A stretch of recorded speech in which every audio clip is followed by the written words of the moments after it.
नेपालमा हरेक वर्ष सरकार बदलिन्छ, तर निर्णय गर्ने शक्ति भने कहिले बदलिँदैन। नेताहरू बोल्छन् जनताको नाममा, तर निर्देशन आउँछ पर्दा पछाडिबाट। प्रश्न उठ्छ, के यो देश साँच्चीकै लोकतन्त्रले चलिरहेको छ कि लुकेका शक्तिहरूले? नेपालमा शक्ति परिवर्तन भन्न साथ हामी प्रधानमन्त्री र पार्टी सम्झन्छौँ, तर यी चेहराहरू मात्र अदलबदल भइरहेका कलाकार हुन्।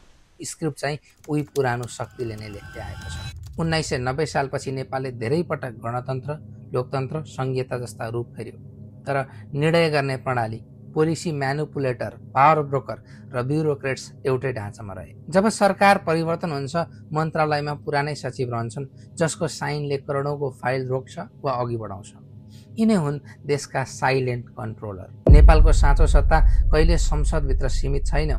यो देश चलाउँछन् व्यापारी घरानाहरू। ठुल्ठुला कम्पनीहरूले नेताको चुनाव खर्च बेहोर्छन् र सरकारमा पुग्ने बित्तिकै नीति उनीहरूको अनुकूल लेखिन्छ। ऊर्जादेखि निर्माण, टेलिकमदेखि मिडिया, यी सब क्षेत्रहरूमा केही परिवारहरूको एक छत्र प्रभुत्व छ। जब आर्थिक शक्ति राजनीतिक सत्तामा मिसिन्छ, देशको नीति जनताका लागि होइन, व्यापारिक फाइदाका लागि बन्न थाल्छ। जब विदेशी परियोजना अस्वीकार हुन्छ, सरकार स्थिर हुन्छ।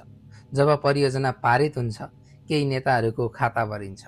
यो खेल दशकौंदेखि चलिरहेको छ। नेपालमा मन्त्रीहरू आउँछन् र जान्छन्, तर सचिवहरू 10-10 वर्षसम्म रहन्छन्। ती सचिव, सल्लाहकार र आयोगका प्रमुखहरू यिनकै सिफारिसमा ठेक्का पास हुन्छ, यिनकै रिपोर्टले छानबिन रोकिन्छ। यही कारणले सरकारी परिवर्तन हुँदा पनि प्रशासनिक ढाँचा कहिले हल्लिँदैन। सत्ताको चौथो पाटो यही हो, द ब्युरोक्रेटिक इम्पायर, जसको हातमा देशका कागजात मात्र होइन, निर्णय पनि छन्। नेपालको राजनैतिक इतिहास हेर्दा सरकार बनेका सबै नेताहरूले ठूला व्यापारी र विदेशी दूतावासको सल्लाह सुनेका छन्, किनभने सत्ता अब मतपत्रले होइन, पैसाले बनाउँछ। आज नेपालका ठूला निर्णय संसदमा होइन, बोर्डहरूमा हुन्छ।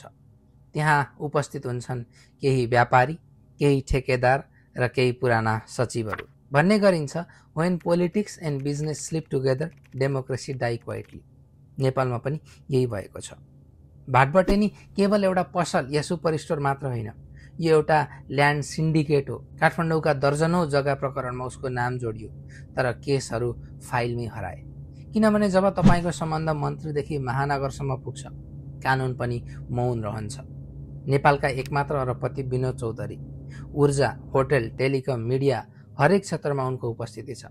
चुनाव जसुकैले जितोस्, पोलिसी एक्सेस उनीसँगै रहन्छ। जब सिजी टेलिकमले लाइसेन्स पायो, त्यो व्यावसायिक उपलब्धि मात्र थिएन, त्यो राजनीतिक नेटवर्कको शक्ति पनि थियो। हाम्रो सडक किन कहिले पुरा पिच हुँदैन तपाईँलाई थाहा छ? किन विद्युत आयोजनाहरू अधुरै रहन्छन्? किनभने ठेक्का पाउनेहरू नेतासँग नजिक र जाँच गर्नेहरू ब्युरोक्रेटसँग जोडिएका छन्। कन्ट्र्याक्ट माफियाले नै राज्यको नक्सा नियन्त्रण गरेका छन्। अर्कोतर्फ नेपाल सधैँ दुई छायाको बीचमा बाँचेको छ, चीन र भारत। नेपालको सबैभन्दा ठुलो नाकाबन्दी 2015मा भयो, जब दिल्ली असन्तुष्ट भयो हाम्रो संविधानसँग। त्यो दिन देशले महसुस गर्यो कि हाम्रो स्वतन्त्रता त भौगोलिक नक्सामा मात्र सीमित छ। इन्धन र औषधि चाहिँ छिमेकीले नियन्त्रण गर्छ। भारतको प्रभाव राजनीतिबाट अर्थनीतिदेखि मिडियासम्म फैलिएको छ। नेताहरू दिल्ली गएपछि मात्र निर्णय पक्का हुन्छ। अर्कोतर्फ चीन छ, जसले पैसाको माध्यमबाट सम्बन्ध गाँस्छ। बीआरआई परियोजना, पार्टी ट्रेनिङ र छात्रवृत्तिको नाममा नेताहरूले आफ्नो सर्कल अफ इन्फ्लुएन्समा राख्छ। अर्कोतर्फ अमेरिका एमसीसीको बहानामा आफ्नो रणनीतिक प्रवेश गराउन खोज्दैछ। त्यो केवल अनुदान थिएन, त्यो थियो जियो पोलिटिकल कार्ड, जसले नेपाललाई अमेरिका र चीन बीचको खेलमा तान्यो। नेताहरू हरेक 5 वर्षमा बदलिन्छन्, तर सचिव, सल्लाहकार र आयोगका प्रमुख दशकौंसम्म उही रहन्छन्। फाइल कहाँ रोक्ने, कसलाई छानबिन गर्ने, कुन प्रोजेक्ट पास गर्ने, यी निर्णयहरू नायब सचिव र मुख्य सचिव स्तरमा हुन्छन्। नेपालमा वास्तविक शासन मन्त्रालयको कुर्सीमा होइन, सचिवको साइनमा छ। अब एउटा पिरामिडको कल्पना गरौँ।